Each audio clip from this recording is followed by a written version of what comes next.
Hello. इस video में मैं वो फॉर्मूले रिवाइज कर रहा हूँ अपने, जो मैंने लिख रखे थे कि एग्ज़ाम से पहले एक बार इनको रिवाइज करना है। तो ये मतलब मैं एक्सप्लेन करूँगा, पर अगर एक्सप्लेनेशन समझ में नहीं आए तो आप मतलब जो ये लिखा हुआ है वो ही याद कर लेना। मतलब ये आपको तभी समझ में आएंगे जब आपने ये पहले कभी ना कभी पढ़ रखे या समझ रखे हो। तो ये फॉर्मूला है इसका कि कॉइल का हमें इंडक्टेंस पूछ लेते हैं सोलेनॉइड का। तो वो हम कैसे निकालेंगे? तो हमें पता है फ्लक्स इक्वल टू होता है बी डॉट डी ए, और flux equal to L I B होता है। यहाँ पे एल क्या होता है? Self inductance.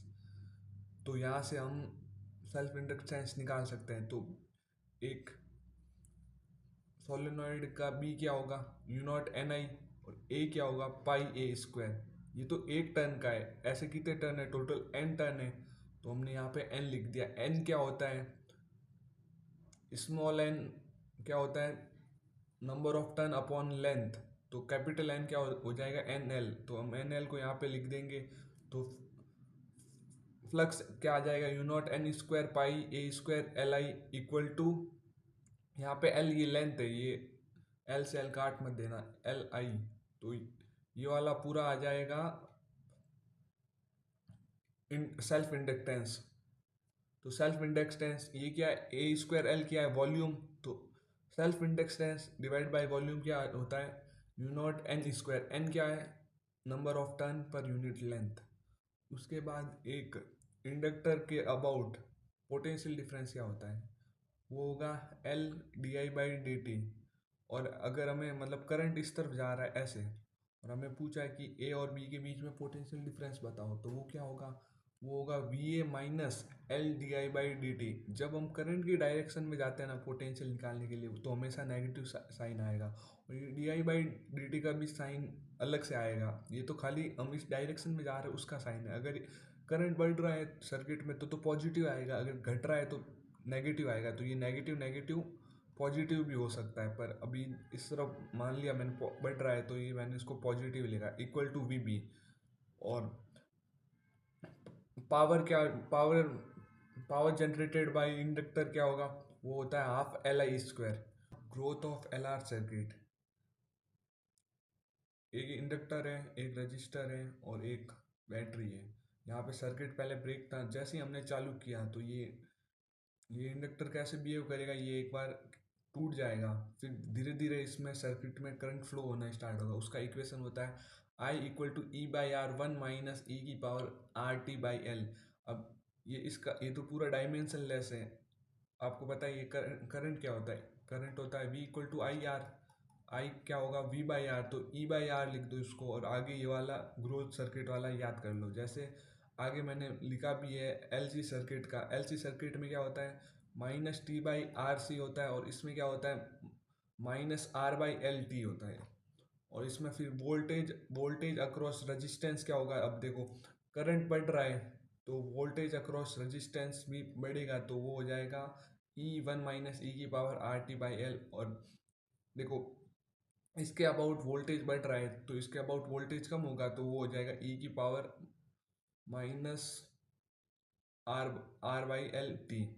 उसके बाद एल सी ऑसिलेशन। अब एल सी ऑसिलेशन क्या होता है? एक हमने इंडक्टर जोड़ दिया, और एक हमने कैपेसिटेंस ले लिया, और फिर हमने यहाँ से सर्किट को क्लोज किया। ये मतलब एस एच एम की तरह एक्ट करेगा कि कर एस एच एम में क्या होता था कि पहले बॉडी यहाँ से जाती थी यहाँ पे एक्सट्रीम पे, फिर वापस इस तरफ जाती थी, ऐसे करके ऐसे ऐसे चम करती थी। और इसमें भी यही होगा कि पहले पूरा चार्ज कैपेसिटर पे जाएगा, फिर वापस इंडक्टर पे आएगा, फिर कैपेसिटर पे जाएगा, फिर वापस इंडक्टर पे आएगा।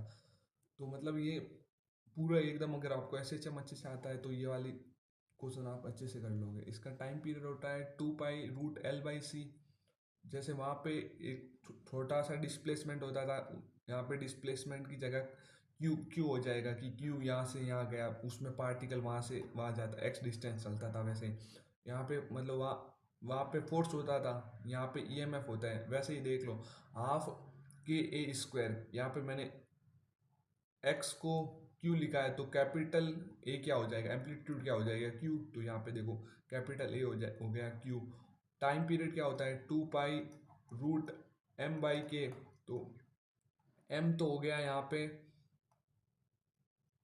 एल, और के हो गया, एक सेकेंड यहाँ पे मैं लिख देता हूँ पेन से अच्छे से। देखो, root M by K equal to root L C. तो एम तो एल हो गया, तो के क्या हो गया, 1/c। तो ये के को हमने 1/c लिख दिया। ऐसे ही मतलब ये अगर आपको ऐसे याद होगा तो उससे क्या होगा, आप इजीली क्वेश्चन को सॉल्व कर पाओगे। ये बार इसको मैं रफ कर देता हूँ।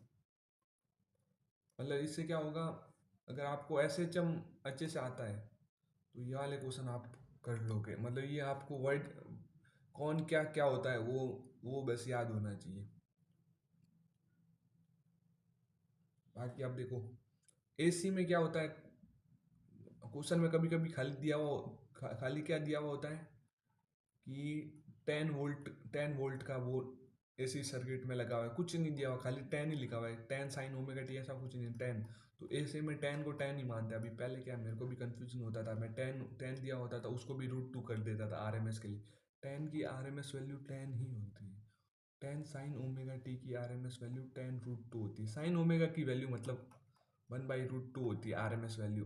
कॉस ओमेगा टी की भी वैल्यू 1/√2 ही होती है। अब एक एक ये क्वेश्चन आता था, इसमें मैं बहुत कंफ्यूज होता था पहले पहले, कि हमने एक कॉइल है उसको डीसी सर्किट में जोड़ दिया, जब और 20 वोल्ट की बैटरी लगा दी। जब हमने डीसी में जोड़ा तो उससे करंट पास हो रहा था 5 एम्पियर, और जब उसी कॉइल को हमने एसी में जोड़ा तो करंट पास हो रहा है 4 एम्पियर। तो इसमें हमसे पूछ लेते थे कि सेल्फ इंडक्टेंस क्या होगा कॉइल का। तब जब हम एसी में जोड़ते तब इसका सेल्फ इंडक्टेंस तो आएगा नहीं, खाली आएगा रेजिस्टेंस। तो उससे हम रेजिस्टेंस की वैल्यू निकाल लेंगे, ये सॉल्व करके रेजिस्टेंस की वैल्यू आ गई 4। अब जब एसी में जोड़ेंगे तब इसका रेजिस्टेंस भी आएगा और सेल्फ इंडक्टेंस भी आएगा। तो इस रेजिस्टेंस और सेल्फ इंडक्टेंस दोनों आएगा, तो हमें दोनों पर परपेंडिकुलर होते हैं। तो हमें उनका मतलब वो क्या कंपोनेंट लेना पड़ेगा, जेड, इसको हम बोलते हैं इम्पीडेंस। तो V = I/Z होता है। आई क्या आएगा यहाँ पे, मतलब आई कितना दे रखा है 4, तो जेड आ जाएगा 5। जेड क्या होता है, जेड होता है √R² plus XL square. XL क्या होता है, एक्सएल होता है इम्पीडेंस। उसको क्या, एक्सएल को हम क्या लिखते हैं, ω/L। तो इस क्वेश्चन में फिर एक्सएल की वैल्यू ऐसे करके हमने 3 निकाल ली है, तो मतलब 3² + 4² का √5 होता है। एक्सएल 3 आ गया, तो ओमेगा यहाँ पे क्या दे रखा है, फ्रिक्वेंसी 50 दे रखी है, तो ओमेगा क्या होता है 2πf। तो ये ओमेगा क्या आ गया 100π आ गया। इसको हमने यहाँ पे पुट कर दिया, पाई की वैल्यू क्वेश्चन में 3 दे रखी थी, तो एल आ जाएगा 0.01। मतलब इसमें यही ध्यान रखता है कि एसी के अंदर हम इम्पीडेंस मतलब इंडक्टेंस नहीं लेते हैं कॉइल का, और मतलब डीसी के अंदर नहीं लेते हैं, एसी के अंदर हम लेते हैं। तो ऐसे करके हो जाएगा क्वेश्चन सॉल्व। उसके बाद ट्रांसफॉर्मर में यही याद रखना होता है कि जो प्राइमरी वोल्टेज अपॉन मतलब secondary voltage upon primary voltage मतलब प्रोपोर्शनल में होते हैं नंबर ऑफ टर्न के, और जो primary voltage upon secondary voltage का करंट इन्वर्सली प्रोपोर्शनल होगा। अभी करंट वाला आप ऐसे भी याद रख सकते हो कि आइडियल जो भी ट्रांसफॉर्मर होता है उसमें पावर लॉस 0 होता है, तो पावर क्या होता है V = I। तो इससे ये याद कर लेना। और वोल्टेज ये याद कर लेना कि नंबर ऑफ टर्न्स के प्रोपोर्शनल होता है। ये डायरेक्ट क्वेश्चन आते हैं जेईई मेंस में इस रेशियो पे। उसके बाद ये वो मैग्नेटिज्म में हमें याद रखना होता है कि म्यू नेट होता है mu external plus induce mu M H equal to mu, मतलब म्यू नेट होता है, म्यू नेट को हम बोलते हैं mu M H equal to mu external को बोलते हैं mu naught H plus mu induce को बोलते हैं म्यू नॉट आई। ये आई होता है इंटेंसिटी ऑफ मैग्नेटिज्म। तो फिर हम एच से डिवाइड कर देंगे पूरी इक्वेशन को, तो I/H बन जाएगा। यहाँ पे I/H होता है एक्स, इसको बोलते हैं मैग्नेटिक ससेप्टिबिलिटी। तो mu naught upon mu mu M upon mu naught हो जाएगा म्यू आर, ये इक्वल टू हो जाएगा 1 + x, मतलब x यहाँ पे मैग्नेटिक ससेप्टिबिलिटी। तो डायामैग्नेटिक में जो म्यू आर की वैल्यू होती है ना, वो होती है 0 से 1 के बीच में, और पैरामैग्नेटिक में जो म्यू आर की वैल्यू होती है वो 1 से होती है 2 के बीच में। तो इसमें कभी कभी ये भी पूछ लेते हैं मैग्नेटिक ससेप्टिबिलिटी की वैल्यू क्या होगी। तो अगर म्यू आर 0 से 1 के बीच में, तो मैग्नेटिक ससेप्टिबिलिटी को नेगेटिव होना पड़ेगा, तभी तो 0 से 1 के बीच में हो पाएगी। और म्यू आर की वैल्यू पॉजिटिव होती है, मतलब सॉरी, मतलब ससेप्टिबिलिटी की वैल्यू पैरामैग्नेटिक के लिए पॉजिटिव होगी, तभी तो ये 1 से थोड़ा ज़्यादा हो पाएगा। यहाँ पे है charging of capacitor. Charging of capacitor के लिए मतलब एक बैटरी जुड़ी हुई लगी हुई है, और एक रजिस्टेंस है और एक कैपेसिटेंस है, और हमने सर्किट को क्लोज कर दिया। तो यहाँ पे कर मतलब जो चार्ज होगा वो सर कैपेसिटर में कैसे कैसे बढ़ेगा, तो उसके लिए फॉर्मूला होता है Q equal to c v, तो पता ही है। बाकी आगे की ये इक्वेशन याद कर लो, 1 माइनस ई की power t by are c. ये है ग्रोथ सर्किट, मतलब ये 1 माइनस ई की power t by are c growth को रिप्रेजेंट करती है। बाकी एमीटर, देखो वोल्ट मीटर हो या एमीटर हो, सबको हम गैल्वेनोमीटर से ही बनाते हैं। उसमें क्या करते हैं, हम एमीटर में सर्किट में गैल्वेनोमीटर जोड़ देते हैं, और साइड में एक शंट रेजिस्टेंस लगा देते हैं। देखो ये बात तो हमें सबको ही पता है कि गैल्वेनोमीटर से बहुत ही कम करंट पास होगा, वो होगा आईजी। तो अगर गैल्वेनोमीटर से आईजी करंट पास करेगा, तो यहाँ से आई आ रहा है, तो यहाँ से आई जी गया, तो यहाँ से 1 आई माइनस आई जी चला जाएगा। देखो इन दोनों के बीच में हमें चेंज इन पोटेंशियल की इक्वेशन को इक्वेट कर देना है। जैसे यहाँ से अगर क्वेश्चन आ जाता है कि आर एस बहुत मतलब बड़ा शंट रेजिस्टेंस होता है, वो बहुत बड़ा होगा या छोटा होगा, वो आप कॉमन सेंस से भी निकाल सकते हो कि अगर आई माइनस आई जी करंट बड़ा है, तो voltage constant V equal to I r. तो अगर आई माइनस आई जी बड़ा है तो आर छोटा ही होगा, तो शंट रेजिस्टेंस हमेशा छोटा ही होता है। तो ये कभी भी एमीटर में ऐसी इक्वेशन आए तो आपको मतलब चेंज इन पोटेंशियल बराबर कर देना है। तो I minus I G into R S और I G into R G. R G क्या है, गैल्वेनोमीटर का रेजिस्टेंस है। देखो वोल्ट मीटर क्या होता है, वोल्ट मीटर में हम क्या करते हैं, वोल्टेज अक्रॉस वोल्टेज निकालना होता है हमें इसका सर्किट का। तो इसका वोल्टेज चेंज इन वोल्टेज और इसका चेंज इन वोल्टेज, ये दोनों बराबर ही रहेंगे। तो यहाँ से एक करंट आया आई, तो यहाँ से ऊपर गैल्वेनोमीटर लगा हुआ है, तो गैल्वेनोमीटर से हमें पता ही है आई जी करंट पास होगा, तो नीचे से आई माइनस आई जी हो जाएगा। तो यहाँ पे हम गैल्वेनोमीटर का रेजिस्टेंस कम होता है आर जी कंपेरेटिवली जो सर्किट में लगा हुआ होगा उससे। तो यहाँ से आई जी करंट पास हो रहा है, तो अब चेंज इन पोटेंशियल तो होता ही रहेगा। अब आई जी करंट कम है, तो उसके लिए हमें साथ में एक ज़्यादा रेजिस्टेंस लगाना पड़ेगा, ताकि ओवरऑल सर्किट का रेजिस्टेंस बढ़े और चेंज इन पोटेंशियल ड्रॉप कम नहीं हो। तो उसके लिए हम चेंज इन मतलब वोल्टेज की इक्वेशन लिखते हैं, आई जी ब्रैकेट में R G plus R H.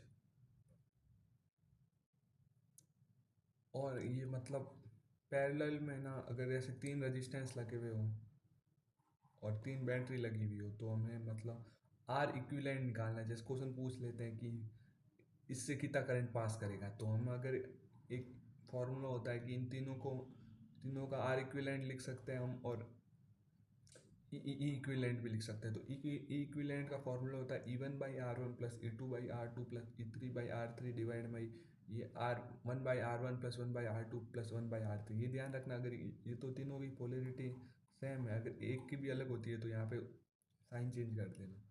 तो ये तो हो गया ई इक्विवेलेंट का फॉर्मूला। आर इक्विवेलेंट का फॉर्मूला तो सबको ही पता होता है, 1 by are one plus 1 by are two plus 1 by are three.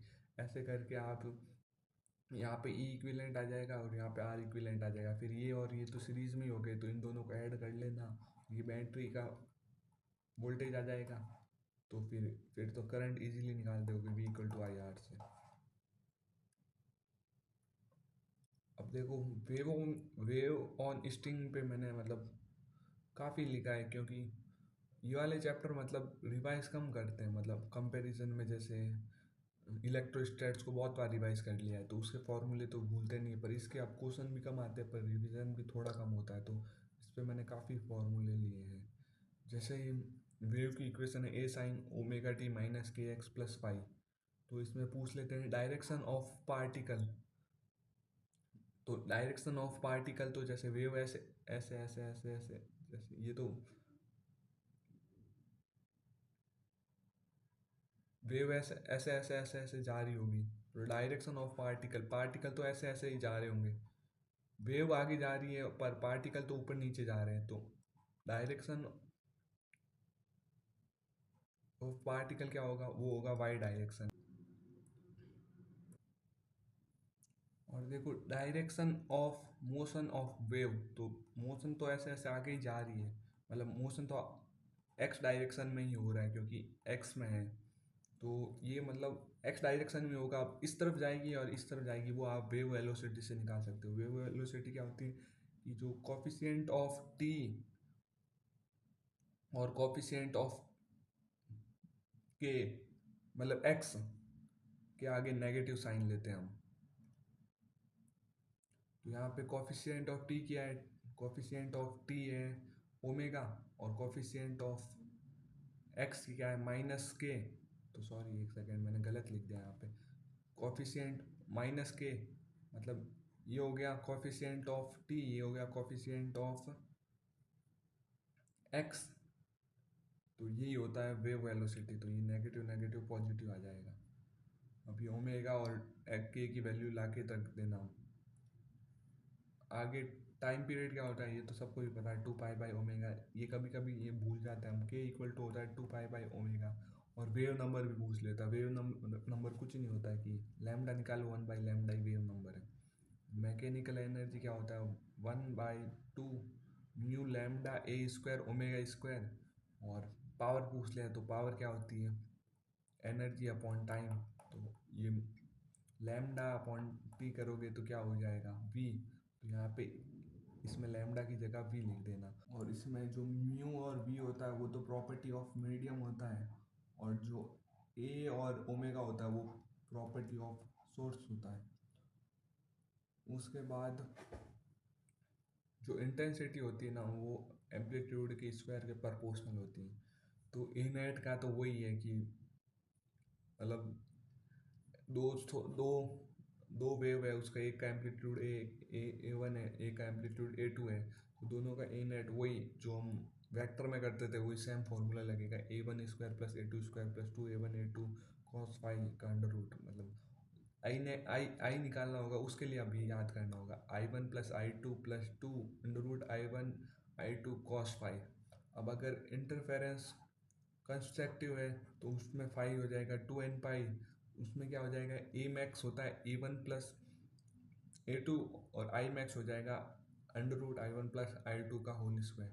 अगर डिस्ट्रक्टिव इंटरफेरेंस है तो फाई हो जाएगा 2n + 1 पाई, और उसमें ए हो जाएगा मिनिमम a1 - a2, और आई हो जाएगा मिनिमम √i1 - √i2। अब एक स्टैंडर्ड वेव की भी इक्वेशन होती है, a sin omega t + k। इसका एम्पलीट्यूड पूछ लिया तो एम्पलीट्यूड हो जाएगा a/2। ये कैसे होगा, या नीचे हमने 2 से मल्टीप्लाई किया, ऊपर भी 2 से मल्टीप्लाई किया, तो ये 2 sin a + b हो गया, तो ये हो जाएगा sin 2 ऐसे। तो sin 2 का मैक्सिमम वैल्यू 1 हो जाएगा, तो नीचे ये जो 2 रहेगा तो ये हो जाएगा एम्पलीट्यूड a/2। उसके बाद कि difference of different modes of vibration, उसमें केस 1 है कि अगर जब स्ट्रिंग दोनों एंड से फिक्स हो, तो ये तो मतलब ये एल है, एल λ/2 डिस्टेंस है। तो इसमें क्या होता है, ये तो मतलब फंडामेंटल है λ/2। अब इससे इसके इसके मतलब ये तो क्या है, फंडामेंटल फ्रीक्वेंसी। उसके बाद और फंडामेंटल फ्रीक्वेंसी को ओवरटोन भी कहते हैं। तो ये तो ओवरटोन है। ओवरटोन, या इसको मतलब याद रखने के लिए तुम कह सकते हो जीरो ओवरटोन।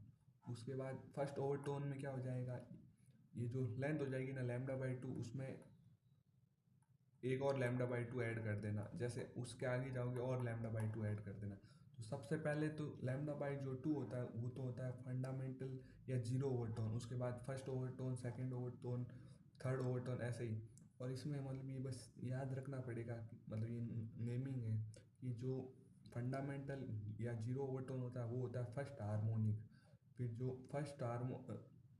जो फर्स्ट ओवरटोन होगा वो होगा सेकंड हार्मोनिक। ऐसे ही जो n-1 ओवरटोन होगा वो होगा nth हार्मोनिक।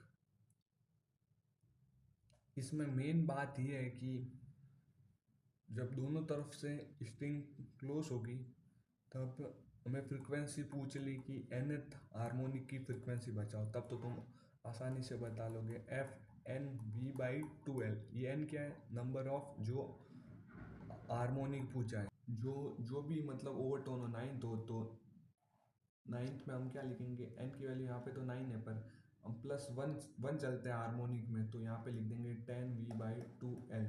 या आप ऐसे भी कर सकते हो कि जो फंडामेंटल फ्रीक्वेंसी है उसकी तो लेंथ होती है λ/2, उसके आगे वाले की प्लस λ/2, उसके आगे प्लस λ/2।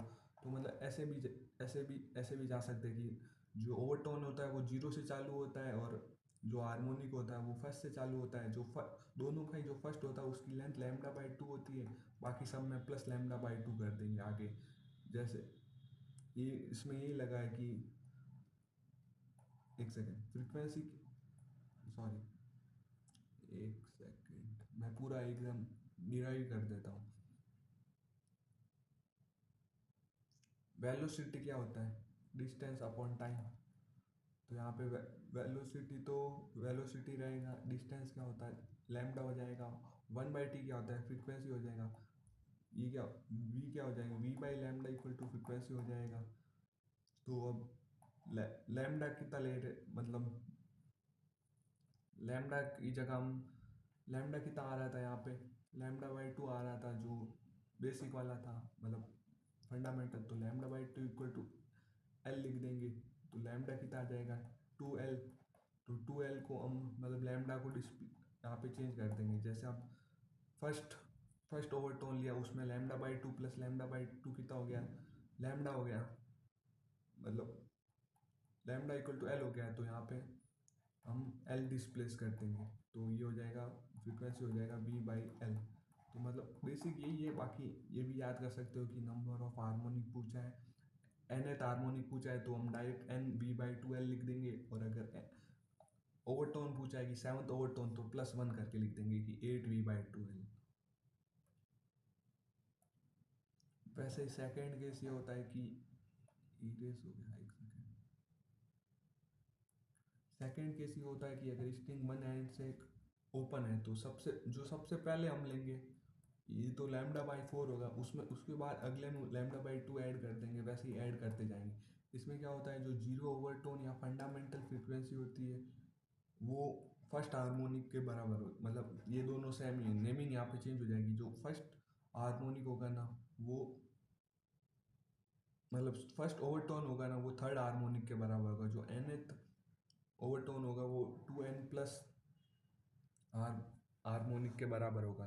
तो अगर बोल दिया कि बाई चांस की सेवन्थ हार्मोनिक का फ्रीक्वेंसी लिखो, तो इसमें लिखना होता है टू, मतलब टू, ये सेवन्थ ही है, 2n+1 ये सेवन्थ ही है। तो डायरेक्ट यहाँ पे जो जितना नंबर ऑफ हार्मोनिक पूछा है ना वो डायरेक्ट ही लिख देना होता है। तो 7v/4l लिख देंगे हम डायरेक्ट।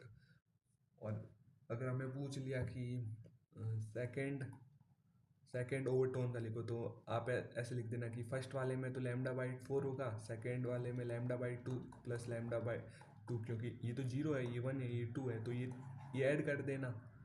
ये ऐड करके इक्वल टू एल कर देना। तो लैम्डा यहाँ पे v/l में ऐसे रिप्लेस करके ऐसे भी निकाल सकते हो। मतलब वो जो ये जो रटना पड़ता है ना, इसमें कन्फ्यूजन हो जाती है। तो मैंने ये मतलब ऐसे ऐसे याद करता हूँ कि पहले वाला 0 वाला तो λ/2 हो गया।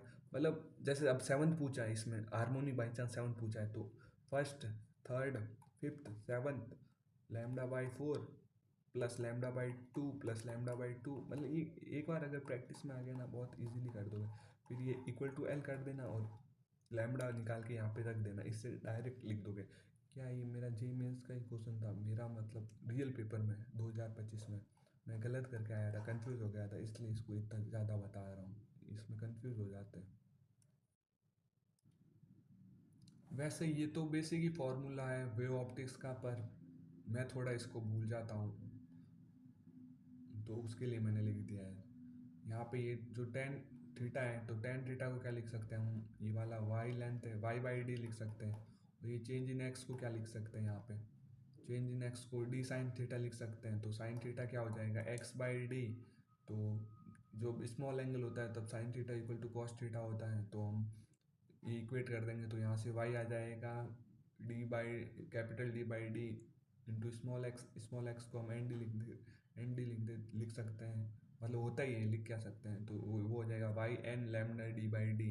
तो ऐसे करके हम वाई की वैल्यू निकाल सकते हैं। उसके बाद फ्रिंज विड्थ क्या होता है, फ्रिंज विड्थ होता है लैम्डा डी बाई डी। मतलब ये एक मैक्सिमा और दूसरे मैक्सिमा के बीच की डिस्टेंस होती है, कुछ नहीं होता है बाकी। मतलब दो दो मिनिमा के बीच की लेंथ एक फ्रिंज विड्थ होती है कि ये आधा omega by two plus omega आधा ओमेगा बाई टू। बाकी जैसे कभी कभी क्वेश्चन पूछ लेते हैं कि डिस्टेंस बिटवीन थर्ड मिनिमा और एंड नाइन्थ मिनिमा बताओ। तो देखो थर्ड मिनिमा तो यहाँ कहीं आएगा और नाइन्थ मिनिमा ऊपर आएगा, तो इन दोनों के बीच की डिस्टेंस क्या हो जाएगी 9 माइनस 3 6। और तुम कहोगे ये 12 कहाँ से आया, तो एक नीचे भी तो यहाँ पे थर्ड है और यहाँ पे एक नाइन्थ होगा मतलब मिनिमल मैक्सिमा। तो थर्ड और नाइन्थ के भी तो ये 3 हो जाएगा और ये 9 हो जाएगा, 9 प्लस 3 12 हो जाएगा। तुम कहोगे यहाँ पे एक थर्ड और नाइन्थ के बीच में पूछा है ना, तो यहाँ पे तो थर्ड ही होगा, यहाँ पे एक थर्ड है। ओके सॉरी, तुम ये भी तो पूछ सकते हो कि यहाँ पे एक मैक्सिमा है तो यहाँ पे भी तो एक वो जो नाइन्थ नाइन्थ मैक्स, तो इसके बीच में भी तो 12 ही होगा, ये 9 और ये 3, मतलब कुल मिला के दो ही डिस्टेंस आएगी 6 ओमेगा और 12 ओमेगा। और एक टर्म होती है कि angular fringe width. Angular fringe width कुछ नहीं होता है, जो फ्रिंज विड्थ होता है ना उसको हम डी से डिवाइड कर देंगे तो एंगुलर फ्रिंज विड्थ आ जाएगा। उसका फॉर्मूला होता है लैम्डा डी बाई डी। ये जो डी होता है वो होता है इन दोनों के बीच का डिस्टेंस। कभी मतलब डायरेक्ट पूछ लेते हैं हम, वैसे इतना भी डायरेक्ट नहीं पूछते हैं, लैंग्वेज में पूछते हैं, पर अगर एंगुलर फ्रिंज विड्थ का अगर टर्म का यूज़ हुआ है तो वो होता है लैम्डा डी बाई डी। उसके बाद ए नेट क्या होता है, जब ये 2a cos pi by two, ये वो कुछ नहीं है, वो ही equation under root a1 plus a2 plus 2a1 a2 से आया है बस। पर डायरेक्ट याद कर लो कि अगर दोनों सोर्स का एम्पलीट्यूड सेम है तो ए नेट क्या होगा 2a cos pi by two. और इंटेंसिटी तो ए का स्क्वायर ही होता है, तो फोर मतलब इंटेंसिटी क्या होता है इसका इसका पूरे का स्क्वायर कर देंगे तो टू का हो जाएगा 4, ए का हो जाएगा ए स्क्वायर को क्या लिख देंगे आई। तो ऐसे करके अगर ए नेट हो जाएगा ए 2a cos 5/2, तो इंटेंसिटी हो जाएगी 4i0 cos² 5/2। मैं फंबल थोड़ा ज़्यादा कर रहा हूँ क्योंकि पहली बार कर रहा हूँ, उसके लिए सॉरी। और यहाँ पे पाई/2 को डायरेक्ट भी याद कर सकते हो कि पाई वाई बाई ओमेगा। ओमेगा क्या होता है फ्रिंज विड्थ। तो ये डायरेक्ट भी याद कर सकते हो, पर इसको ऐसे निकाल भी सकते हो। मैं तो मतलब निकालना ही प्रेफर करता हूँ क्योंकि अगर भूल गए तो ऐसे भी निकाल सकते हैं। तो पाई क्या होता है 2 पाई लैम्डा बाई एक्स। एक्स को हम इस इक्वेशन से निकाल सकते हैं और फिर एक्स को इसमें पुट कर दिया तो ये बन जाएगा ओमेगा मतलब फ्रिंज विड्थ। और 5/2 करेंगे तो 2 से 2 कट जाएगा, पाई बाई ओमेगा बन जाएगा। उसके बाद अगर हम ग्लास स्लैब रख दे एक स्लिट के आगे, तो उससे क्या होगा जो सेंट्रल मैक्सिमा जो पहले सेंटर में बनता था यहाँ पे वो शिफ्ट हो जाएगा, वो ऊपर जाके बन जाएगा। और वो ऊपर कितना शिफ्ट होगा, वो होगा μ-1 टी डी बाई डी। ये सेंट्रल मैक्सिमा जो चेंज होगा वो। और फिर तो जनरल वाई की इक्वेशन ये आ जाएगी, मतलब उसमें ये ऐड हो जाएगा। जैसे इसमें पूछ लिया कि जहाँ पहले ग्लास स्लैब हटाने से पहले जहाँ फोर्थ मैक्सिमा बन रहा था वहाँ पे अब सेंट्रल मैक्सिमा बन रहा है, तो उसमें क्या करना होगा। मतलब फोर्थ मैक्सिमा यहाँ से कितने पे बनता था, पहला मैक्सिमा ओमेगा पे बनता था, फिर 2 ओमेगा पे सेकेंड, तो फोर्थ मैक्सिमा 4 ओमेगा पे बनता था, और अब नया शिफ्ट होके कितने पे बन रहा है, तो ये दोनों को इक्वेट कर देना, इक्वल टू 4 ओमेगा। तो उससे जो भी पूछा वो निकाल लेना। और डिफ्रैक्शन ऑफ लाइट में ये याद रखना कि देखो सेंटर पे मैक्सिमम इंटेंसिटी बनेगी I0, उसके बाद जो फर्स्ट मिनिमा बनेगा उसके बीच में डिस्टेंस होगा लैम्डा डी बाई ए है रेडियस ऑफ कर्वेचर। और फिर जो फर्स्ट मिनिमा और फर्स्ट मैक्सिमा के बीच में जो डिस्टेंस होगा वो होगा लैम्डा डी बाई 2a। मतलब ये बस डिस्टेंस याद रख लेना। कभी कभी ऐसा क्वेश्चन आ जाता है कि 20th मैक्सिमा YDAC का कोइंसाइड कर रहा है फर्स्ट, एक सेकेंड, हाँ, फर्स्ट मिनिमा के साथ। तो बस ये आपको इक्वेट ही करना है, ये फर्स्ट मिनिमा का कितना डिस्टेंस है लैम्डा डी बाई ए, तो डी बाई ए पूछ लेते हैं, तो यहाँ पे 20 आ गया। मतलब ये बस डिस्टेंस याद रख लेना कि फर्स्ट मिनिमा के तक का डिस्टेंस होता है लैम्डा डी बाई ए, और उसके आगे फर्स्ट मिनिमा और फर्स्ट मैक्सिमा के बीच में डिस्टेंस होता है लैम्डा डी बाई 2a। अगर डायरेक्ट पूछ ले कि कौन साइड करता कि फर्स्ट मैक्सिमा के साथ, तो फिर ये ऐड कर लेते 3 लैम्डा डी बाई 2a आ जाता। और पोलराइजेशन का तो पता ही है कि अगर ये पूरा डायरेक्टली पास करता है तो I0/2 हो जाता है, और अगर कोई थीटा एंगल के साथ पास करेगा तो ये I0/2 तो I0/2 ही रहेगा। मतलब जो इंटेंसिटी है वो तो यहाँ पे सेम ही रहेगी, साथ में एक फैक्टर आ जाता है यहाँ पे पहले से ही I0/2 हो गया तो ये I0/2 लिखा। बाकी जो इंटेंसिटी होता है उसका कॉस स्क्वायर थीटा हो जाता है, मतलब जितना एंगल उस पोलराइजेशन के साथ वो लाइट बना रही है। अब देखो ईएम वेव में ये लॉरेंज फोर्स की इक्वेशन होती है, q v b plus q equal to 0, हमारे टीचर ने बताया था। तो फिर इसको क्यू ई को उधर भेज दो तो माइनस क्यू ई हो जाएगा, तो क्यू से क्यू कट जाएगा, V B equal to minus E हो जाएगा। अब वो जो वेक्टर क्या बोलते हैं इसको, क्रॉस प्रोडक्ट में ना उल्टा करेंगे तो साइन चेंज हो जाएगा, तो ये उल्टा हो जाएगा, तो ये हो जाएगा B cross V equal to E. ये क्यू वी बी में ये वी क्रॉस बी है, इसको बी भी मत लिख देना पहले से ही, ये तो मतलब सबको याद रहता है क्यू वी बी होता है। तो ये माइनस चेंज हो जाएगा, तो इतना आप समझ ही गए होंगे, मैं इतना मतलब ज़्यादा क्यों बोल रहा हूँ पता नहीं।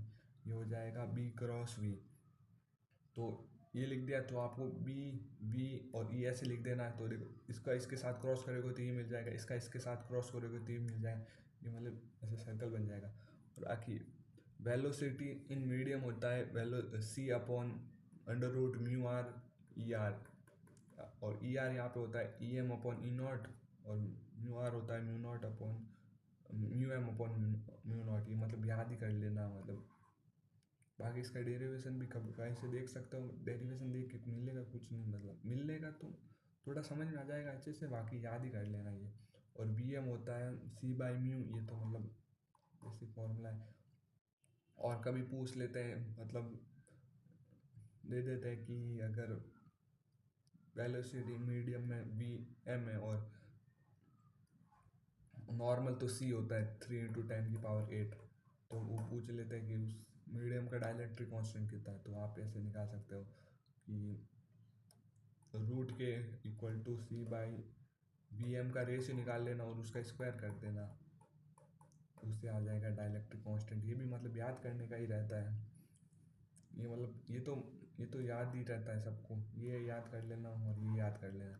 ये मतलब हमेशा मैं भूल जाता था, पर इस बार अच्छे से याद करके गया था, तो मेरे शिफ्ट में से क्वेश्चन आया था, सही बात है मेरा। और एनर्जी डेंसिटी क्या होता है, half e naught e r m s square. इसको लोग समझते हैं कि एनर्जी होता है, ये एनर्जी डेंसिटी होता है। अगर खाली एनर्जी पूछ लिया तो वॉल्यूम से मल्टीप्लाई करना होगा। तो और ये तो इलेक्ट्रिक फील्ड की एनर्जी है, और मैग्नेटिक फील्ड की होती है हाफ बी नॉट का स्क्वायर अपॉन 2 म्यू नॉट।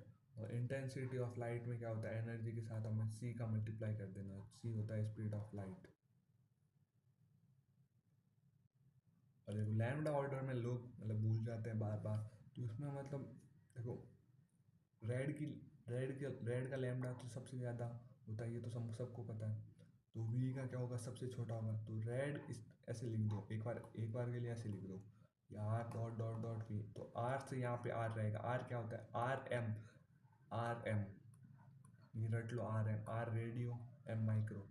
और फिर infra, R M I. R M I, E M I होता है पर ऐसे याद कर लो, आर एम आई।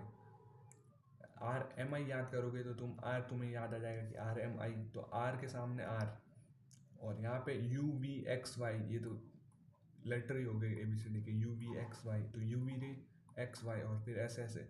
फिर आप की बड़ा किस तरह होगा, तो आर का बड़ा होता है तो ऐसे आएगा, तो सब जगह ऐसे ऐसे साइन लगा दो। मतलब ये रटने का ऐसे तरीका है एक तरीके से। देखो मॉडर्न फिजिक्स वन में मतलब ये याद करता हूँ मैं, तो मतलब बाकी तो अब energy equal to h c by lambda, ये तो मतलब सबको याद रहता है।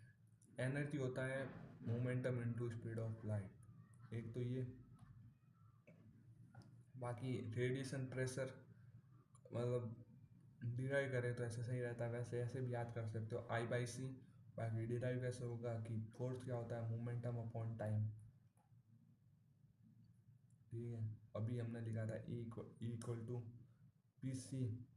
तो मोमेंटम को लिख दो ई बाई सी, एरिया से ऊपर नीचे मल्टीप्लाई करो। ई ए बाई टी क्या होता है, ई ए बाई टी होता है इंटेंसिटी। इंटेंसिटी, और फिर इस एरिया को यहाँ पे भेज दो, ये बन गया प्रेशर, मतलब फोर्स, प्रेशर सॉरी। ये प्रेशर इक्वल टू हो गया आई बाई सी। जैसे इस पर लाइट पड़ रही है और ये मतलब इसकी इमिसिविटी ई है, तो ये जो भी आ रही है उसमें से ई तो ऑब्जर्व हो जाएगी, और वन माइनस मतलब ई सी तो ऑब्जर्व हो जाएगी, वन माइनस ई, ई तो वापस चली जाएगी। तो जो वापस आ रही है उसको हम टू के साथ मल्टीप्लाई कर देंगे, आई बाई सी लिख देंगे। और जो एब्जॉर्ब हो रही है वो तो वापस जा ही नहीं रही है, एक बार ही आई, तो उसको हम लिख देंगे ई आई बाई सी। ये हो जाएगा रेडिएशन प्रेशर। ये मतलब मैंने भी रटा है, ये मतलब डायरेक्ट ऐसे इस पर क्वेश्चन आ जाता है कभी कभी, तो इसको रट लेना। बाकी ये पूरे वैल्यू याद कर लेना। ये क्या है, -13.6 upon 1 into n square. N one है तो 13.6 हो गया, एन टू है तो फोर, फोर को डिवाइड कर लिया तो -3.4 हो गया। ऐसे ही मतलब आसानी होगी पेपर में। बाकी ये मतलब पेपर में निकालने में काफ़ी टाइम जाता है। -13.6 -3.4 माइनस यहाँ पे आएगा -1.51 -0.85 और -0.54। और देखो मॉडर्न फिजिक्स टू में यही है कि ये वन म्यू की वैल्यू, वन यू, यू और म्यू को मैं अलग अलग बोल देता हूँ, पर देख लेना जो सामने लिखा हुआ है। देखो वन यू क्या होता है, 931.5 मेगा इलेक्ट्रॉन वोल्ट की, इसकी वैल्यू याद कर लेना। और देखो रेडियस ऑफ न्यूक्लियस वो होता है आर नॉट ए की पावर 1/3। ए क्या है, ये ए है मोलर मास। अब मोलर मास किसी कंपाउंड का कैसे लिखते हैं, number of neutron plus number of proton. अब ये तो केमिस्ट्री का हो गया, पर बस ऐसे ही याद कर लेना। तो ये कभी कभी डेंसिटी पूछ लेते हैं, इस पर मैं पहले बहुत कंफ्यूज होता था। तो डेंसिटी क्या होता है, मास अपॉन वॉल्यूम। और वॉल्यूम क्या होता है, 4/3 पाई आर क्यूब। तो आर यहाँ से ला के रख देना, ये आर नॉट तो कांस्टेंट होता है, तो ये हो जाएगा 4/3 आर नॉट का क्यूब, और ये 1/3 है तो ये खाली ए नॉट रह जाएगा। और मास क्या होगा, मास तो प्रोटॉन प्लस न्यूट्रॉन। ये तो मोलर मास जैसे एक स्पीसीज का मोलर मास है 235, उसमें मतलब 235 क्या, number of proton plus number of neutron, ये और इंटू एम, ये इंडिविजुअल प्रोटॉन और न्यूट्रॉन का मास है, और ये उसके नंबर हो गए, ये तो टोटल स्पीसीज का मास आ जाएगा। तो एन प्लस एम क्या होता है, मोलर मास इंटू इंडिविजुअल, दोनों का बराबर ही मान लिया, थोड़ा सा फर्क होता है न्यूट्रॉन और प्रोटॉन में। तो ये यहाँ से ए कट जाएगा, 3m/4 पाई आर नॉट का क्यूब हो जाएगा, तो ये कांस्टेंट होता है। तो ये मतलब क्वेश्चन आ जाता है कभी कभी कि डेंसिटी ऑफ न्यूक्लियस स्पीसीज पे डिपेंड करती है या नहीं, कि नहीं करती, ये तो हमेशा कांस्टेंट रहेगी कुछ कोई भी हो। बाकी उसके बाद मास डिफेक्ट क्या होता है, चेंज इन एम, इसमें क्या होता है, रिएक्टेंट माइनस प्रोडक्ट करते हैं, मतलब मास साइड, रिएक्टेंट साइड का मास लिखते हैं सबसे पहले, फिर उसके बाद प्रोडक्ट साइड का लिखते हैं। तो बाइंडिंग एनर्जी क्या होता है, बाइंडिंग एनर्जी होता है change in m into c square. और कभी कभी क्यू वैल्यू भी पूछ लेते हैं। क्यू वैल्यू क्या होता है, अगर बाइंडिंग एनर्जी दे रखी होती है तो हम binding binding energy of product minus binding और एनर्जी ऑफ रिएक्टेंट लिख देते हैं। अब जैसे कभी कभी बाइंडिंग एनर्जी पर न्यूक्लियन दे रखी होती है तो हमें सबसे पहले न्यूक्लियन से मल्टीप्लाई करना होता है बाइंडिंग एनर्जी, मतलब जो भी मतलब प्रोडक्ट साइड और रिएक्टेंट साइड बाइंडिंग एनर्जी पर न्यूक्लियन दे रखी होती है। जब भी पर न्यूक्लियन दे रखी हो तो न्यूक्लियन से मल्टीप्लाई करके उसके बाद माइनस करना, डायरेक्ट माइनस मत कर देना। जब शुरुआत में मैंने ये पढ़ा था मैं डायरेक्ट माइनस कर देता था। अभी देखो एरर में vernier caliper n v h d equal to m m h d होता है, तो वी एच डी क्या हो जाएगा, m by n m h d. तो लीस्ट काउंट क्या होता है, one m h d minus v h d. तो अब देखो एम एच डी तो मेन स्केल रीडिंग है, तो यहाँ पे वी एच डी की वैल्यू ला के रख देना, तो लीस्ट काउंट हो जाएगा one minus m by n m h d. तो इससे लिस्ट काउंट आ जाएगा। लिस्ट काउंट क्यों निकाला है कि रीडिंग पूछ रहा होगा, तो मेन स्केल प्लस जो भी मेन स्केल रीडिंग उसके साथ कोइंसाइड कर रही होगी वो नंबर इनटू लिस्ट काउंट करेंगे तो हमारे पास रीडिंग आ जाएगी। बाकी स्क्यू गॉज क्या होता है, स्क्यू गॉज यही होता है कि pitch divide by circular scale division.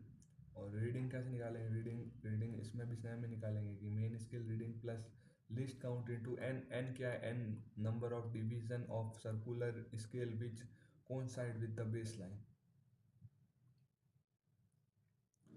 Kinematics में सब कुछ तो पता ही मतलब होता है, पर ये इक्वेशन ऑफ ट्रेजेक्टरी की इक्वेशन कभी कभी भूल जाता है। अभी तक क्वेश्चन तो इस पर मैंने देखा नहीं है पर आ सकता है। ये होता है y equal to x tan theta minus g x square two u square cos square theta. और इसको मतलब इसका एक शॉर्ट फॉर्म भी होता है x tan theta one minus x by r. R क्या है, आर है रेंज ट्रेजेक्टरी की।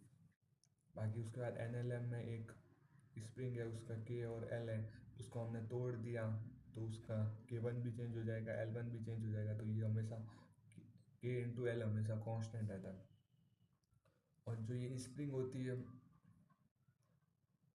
स्प्रिंग का के इक्विवेलेंट ऐसे याद कर लेना कि जो रजिस्टेंस होता है उसको उल्टा होता है। जैसे रजिस्टेंस आपस में टच होते हैं तब हम r one plus r two plus r three series का फॉर्मूला, पर यहाँ पे जब भी स्प्रिंग टच होगी तो हम लगा देंगे पैरेलल वाली फॉर्मूला। और जब ये देखो पैरेलल में दिख रही होगी तब हम लगा देंगे सीरीज में, जो भी मतलब रजिस्टेंस का उल्टा होता है, याद मतलब ध्यान रख लेना। बाकी जब भी ये स्प्रिंग कॉन्स मतलब स्प्रिंग कंस्ट्रेंट्स के फॉर्म मतलब क्वेश्चन आते हैं उसमें एक इक्वेशन हमेशा कम पड़ रही होती है, वो यहाँ से आती है t dot x equal to zero, t dot p equal to zero, t dot a equal to zero, जब एक्सटर्नल फोर्स नहीं लगा हो सिस्टम पे। देखो बाकी सर, सॉरी ये क्या हो गया,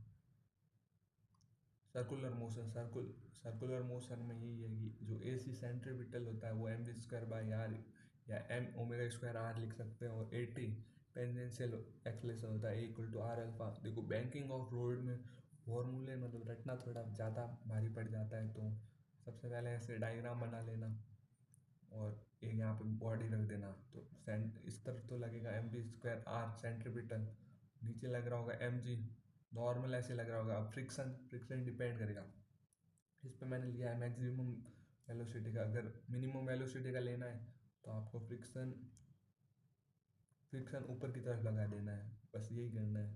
अगर फ्रिक्शन नहीं है तो फ्रिक्शन मत लगाना। बाकी अब इसमें कभी कभी पूछ लेते हैं मैक्सिमम वेलोसिटी का फॉर्मूला, मैंने यहाँ पे प्रूव किया है। तो मिनिमम का भी वैसे ही होगा इजीली। देखो यहाँ पे ये थीटा है तो ये भी थीटा हो जाएगा जेड, और फिर ये 90 डिग्री है, ये भी 90 है तो ये 90 माइनस थीटा हो जाएगा, तो ये थीटा हो जाएगा। तो ये थीटा है तो ये हो जाएगा एन कॉस थीटा, ये हो जाएगा एन साइन थीटा। फ्रिक्शन में भी फ्रिक्शन ऐसे लग रहा है, ये हो जाएगा एफ आर कॉस थीटा, नीचे लग जाएगा एफ आर साइन थीटा। तो ये सब हमने कंपोनेंट में डिवाइड कर दिए हैं। तो ये एक इक्वेशन यहाँ से लिख देना, एक इक्वेशन यहाँ से लिख देना। और फ्रिक्शन क्या होता है, फ्रिक्शन होता है म्यू एन। तो अब यहाँ पे एन होगा ना, वो जो इस तरफ फोर्स लग रहा होगा वो होगा। तो मतलब एन को निकालने मत बैठ जाना, एक काम करना फ्रिक्शन को ही है ना पुट कर देना इसके अंदर। तो वो फ्रिक्शन की जगह म्यू एन पुट करोगे तो ये एन कॉमन आ जाएगा यहाँ पे। फिर इसको डिवाइड कर दोगे तो एम से एम कट जाएगा, एन से एन कट जाएगा, और क्या वी स्क्वायर आर जी बचेगा। तो फिर म्यू तो पता होगा क्वेश्चन में, कॉस थीटा भी पता होगा, और आर भी दिया हुआ होगा, और जी तो पता ही रहता है। तो ऐसे करके आप वी यहाँ पे वी मैक्स की वैल्यू निकाल लोगे। और अगर फ्रिक्शन मिनिमम वेलोसिटी पूछ रहा होगा तो फ्रिक्शन ऊपर की तरफ लगा देना। और अगर फ्रिक्शन दिया हुआ ही नहीं होगा तब तो कुछ टेंशन ही नहीं है, फ्रिक्शन हटा ही देना। आज तक जब फ्रिक्शन नहीं दिया होता है तो रूट आर जी वेलोसिटी की वैल्यू आती है।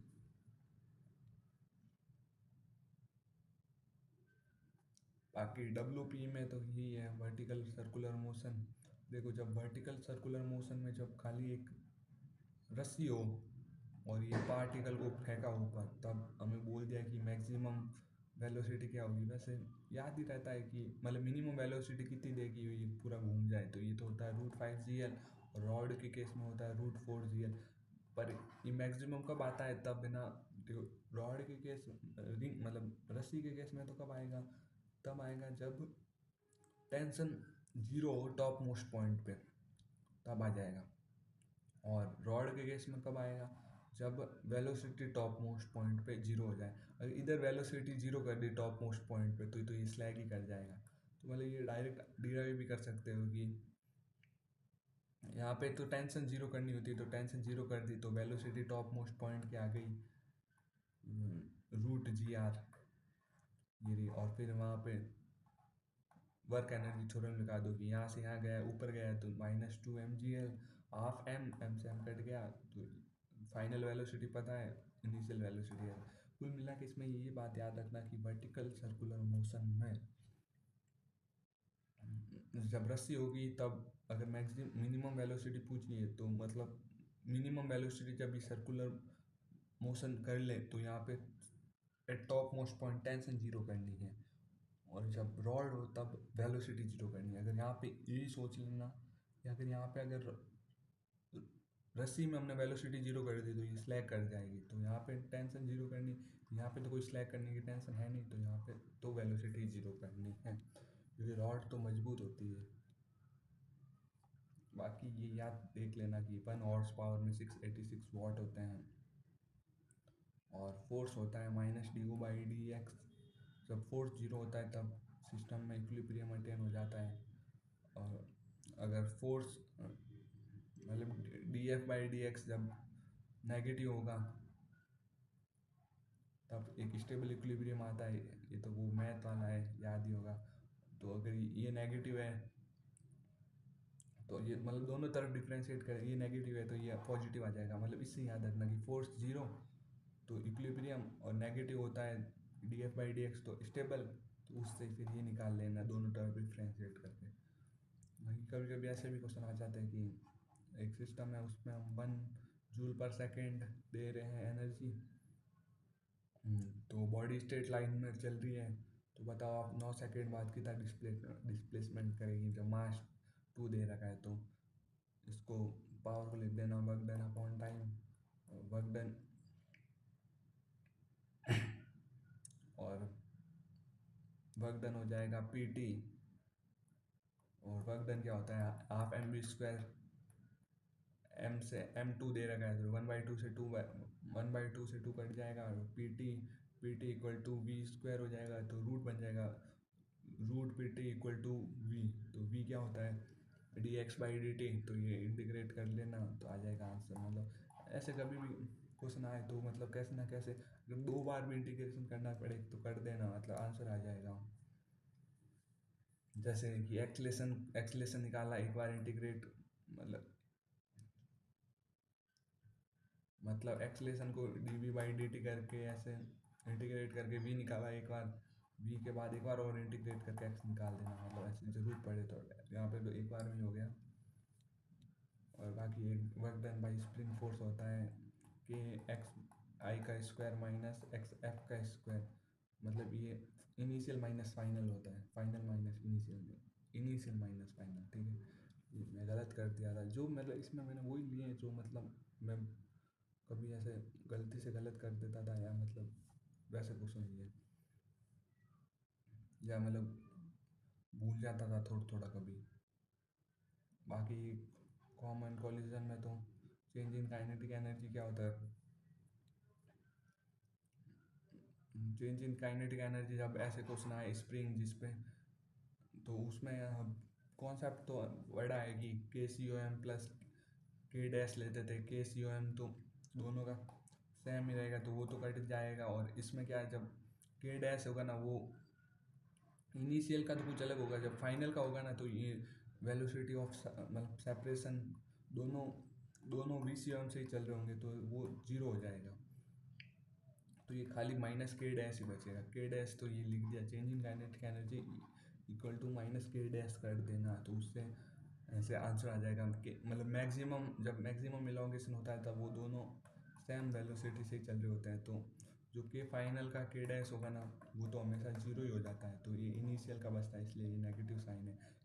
काइनेटिक एनर्जी तो फाइनल माइनस इनिशियल होती है, तो फाइनल तो जीरो है तो इनिशियल, तो मतलब इसका डेरिवेशन पढ़ा है पर ये याद कर लेना आ जाता है। बाकी कॉलिजन, देखो कॉलिजन में इसेंट्रिसिटी तो दी हुई होती है, तो जब v1 की वैल्यूसिटी पूछे ना तो 1 plus E V C O M minus E U one पता होगा, ई पता होगा, वी सी ओ एम निकाल सकते हो, तो मतलब v1 ऐसे डायरेक्टली इजीली निकाल सकते हो ये फॉर्मूला याद करके।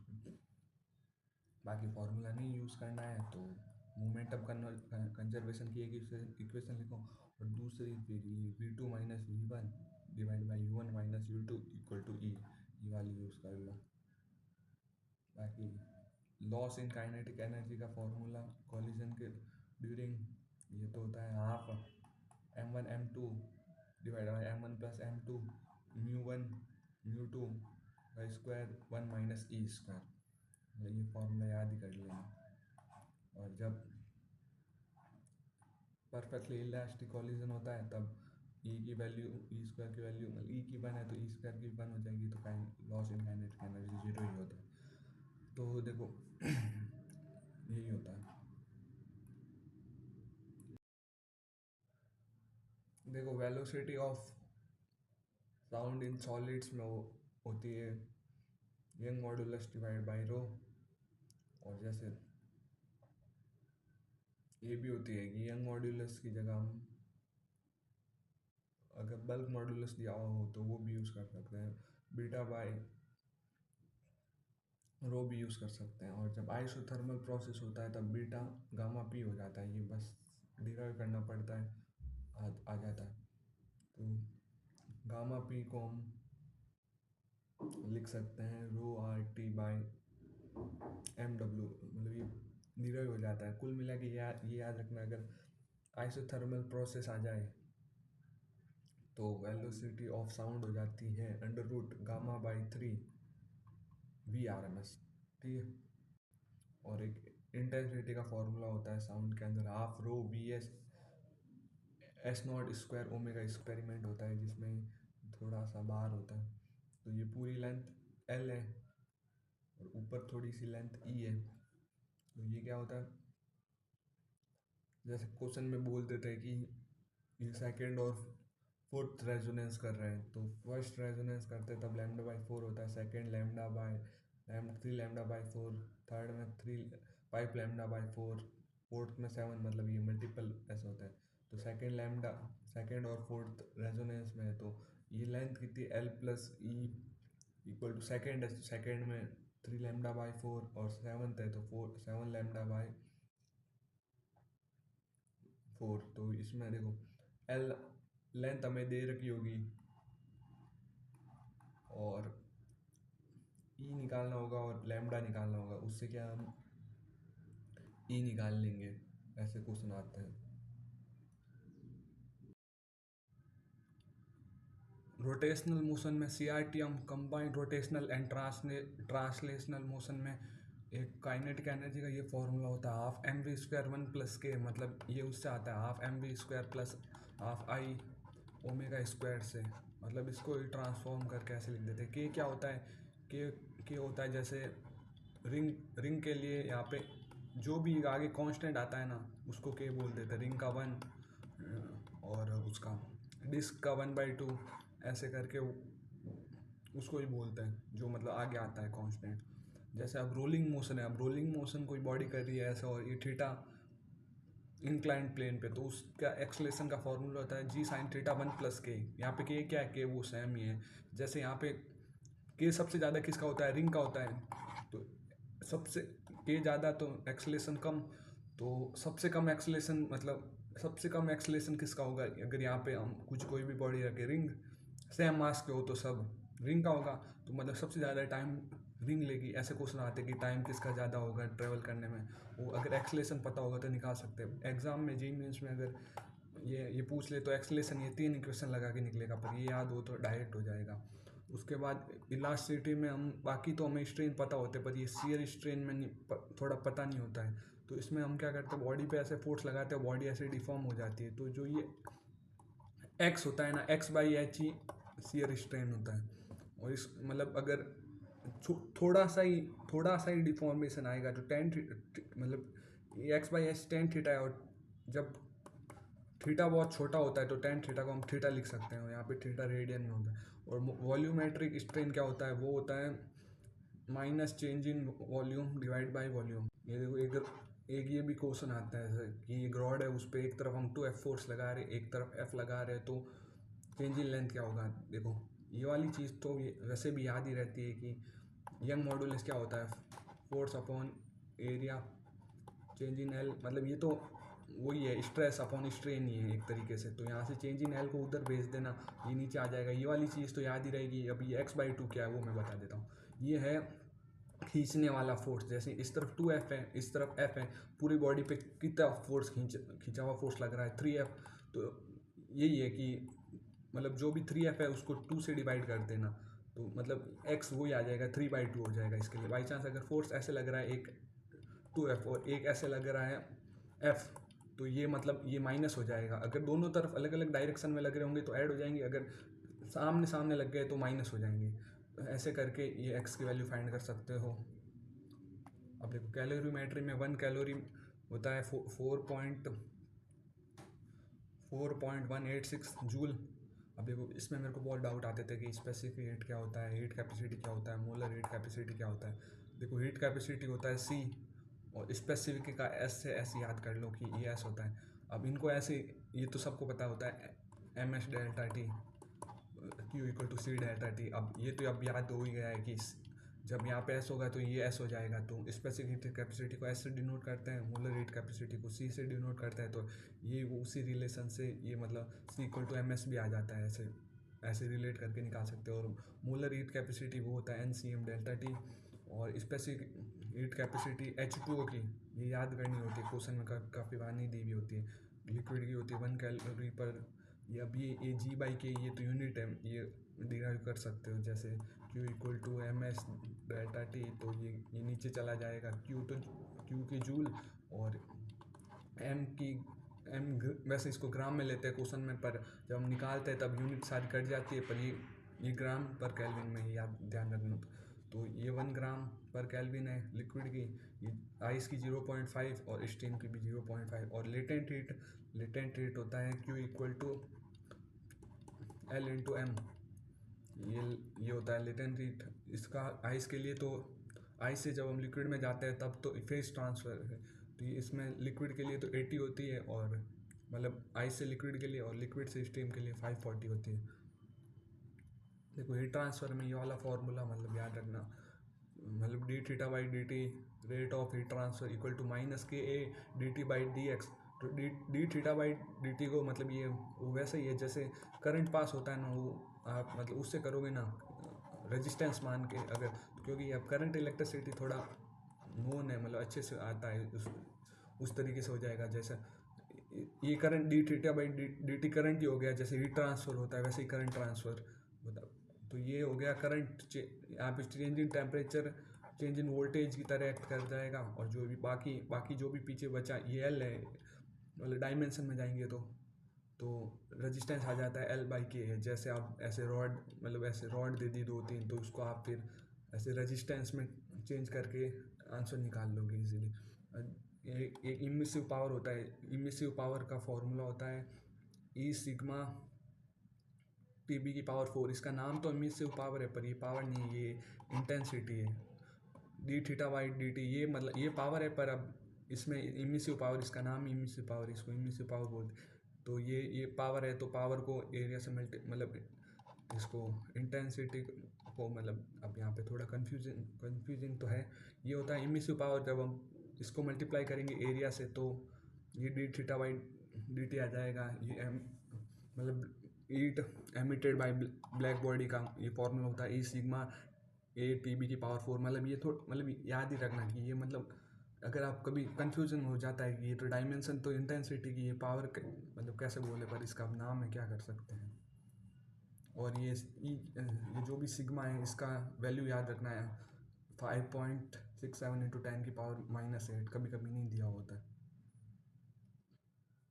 और के टी जी एंड थर्मोडाइनमिक्स में जो सी एम का फॉर्मूला होता है वो होता है C V plus R 1 minus X, और सी वी होता है यहाँ पे एफ आर बाई 2, एफ होता है डिग्री ऑफ फ्रीडम, और ये जो एक्स है वो पॉलीट्रॉपिक मतलब प्रोसेस में का जो ऊपर वी वी की पावर एक्स, ये वाला एक्स वही है।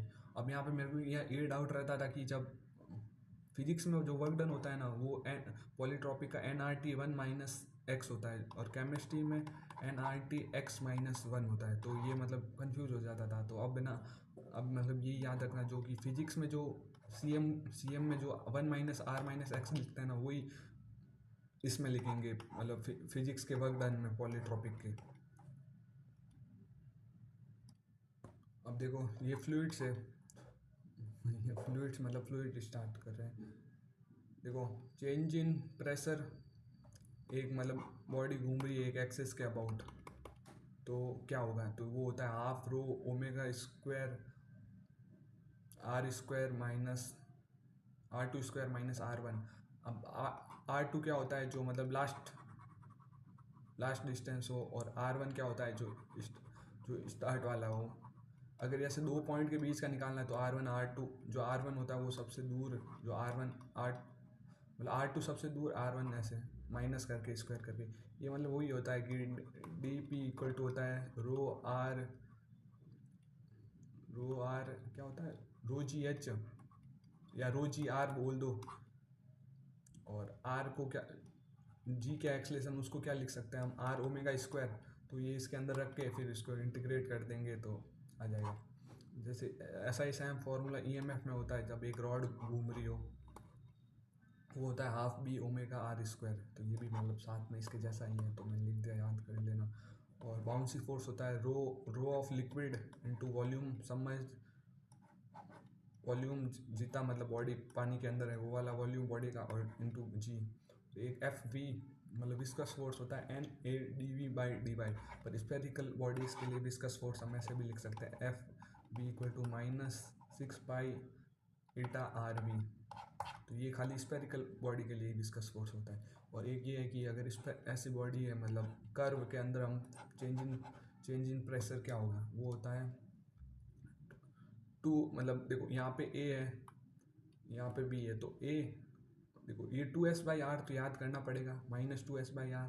बाकी ये माइनस कैसे, मतलब वो सोच सकते हो, जैसे मेरे टीचर ने बताया था कि शेर के मुंह में जा रहे हैं तो नेगेटिव ही होगा, मतलब उस तरीके से।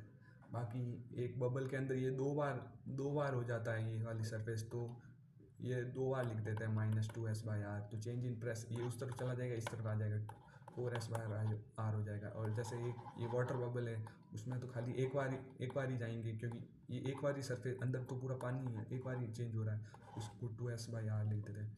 और एक ये होता है कि 2 बबल है, एक R1 रेडियस एक R2 रेडियस, और दोनों चिपक गए तो जो कॉमन सरफेस होगा उसका रेडियस कितना होता है, वो होता है R1 R2 divide by R1 minus R2।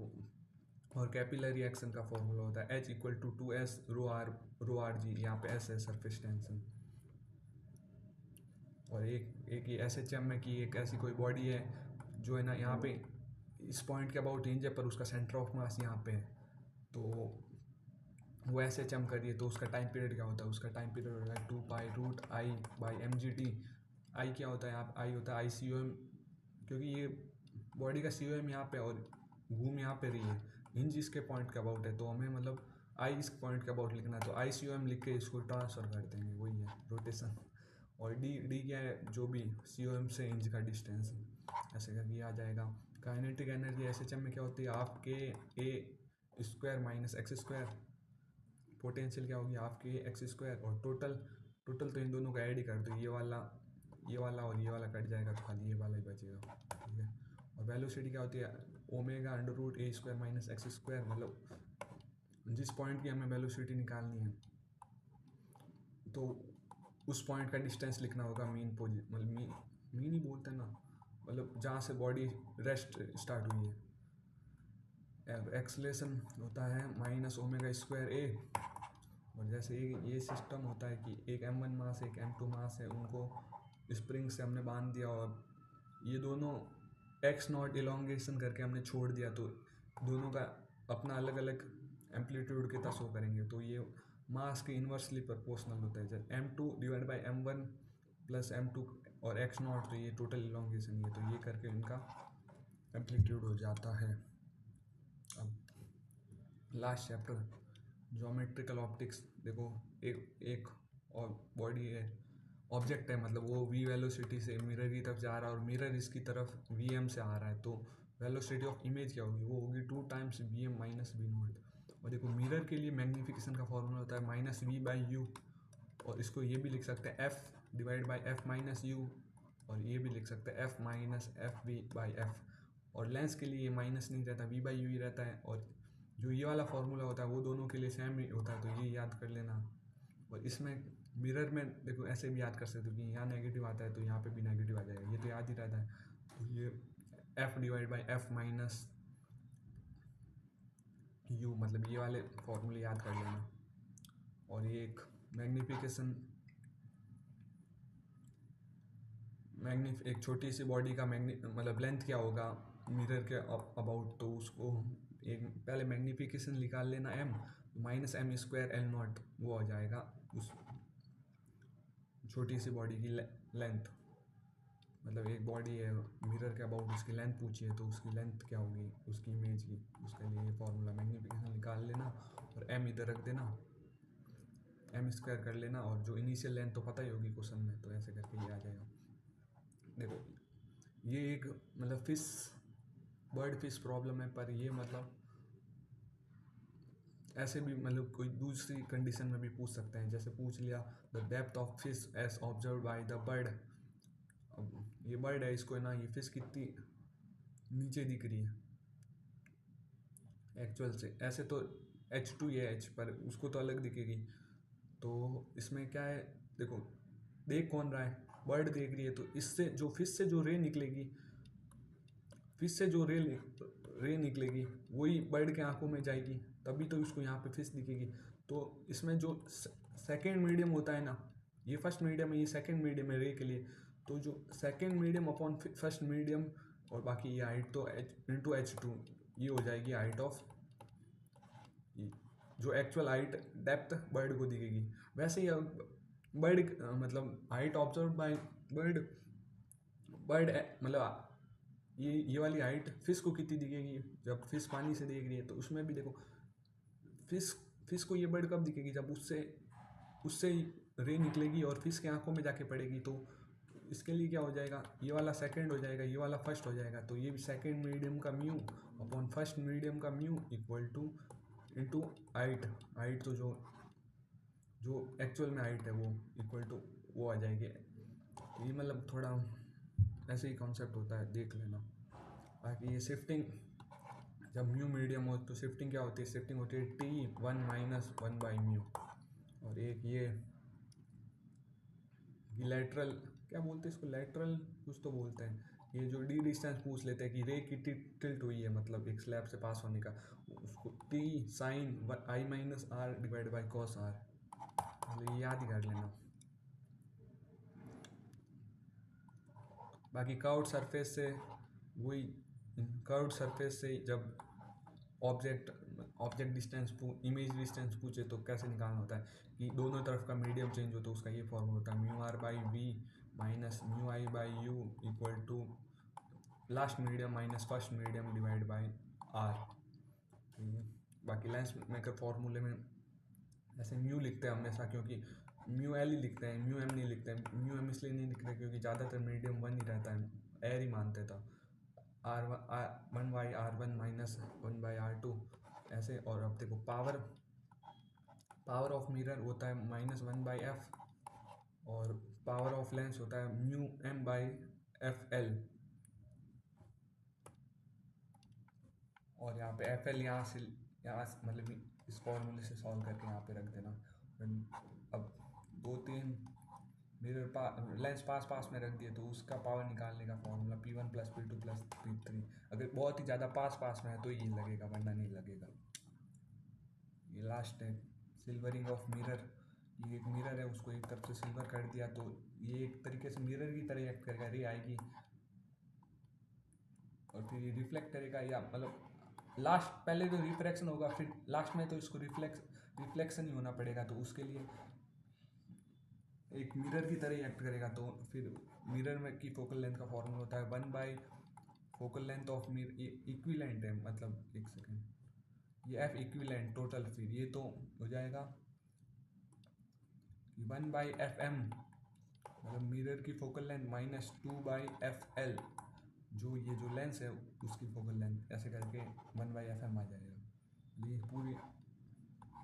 पूरे कंबाइंड की, इसलिए इक्विलेंट का पूरे कंबाइंड की फोकल लेंथ ऐसे निकल जाएगी। ये सारी फॉर्मूले एक और एग्ज़ाम से पहले देख के जानी चाहिए, मैंने लिख रखे थे तो मैंने सोचा एक वीडियो भी बना देता हूँ। तो मतलब मैंने समझाया तो उतना अच्छे से नहीं होगा, क्योंकि अब मेरे को जितना आता था उतना मैंने बता दिया। बाकी वीडियो कैसी लगी, मतलब बाकी आप एक काम करना इसको, मतलब ये जो नोट्स मैंने सही लिखे मैं, और अगर आपने पहले से पढ़ रखा होगा तो समझ में आ ही रहा होगा। तो ये वाली चीज़ें एक बार रिवाइज कर लेना, और बाकी वीडियो कैसा लगा एक बार बता देना।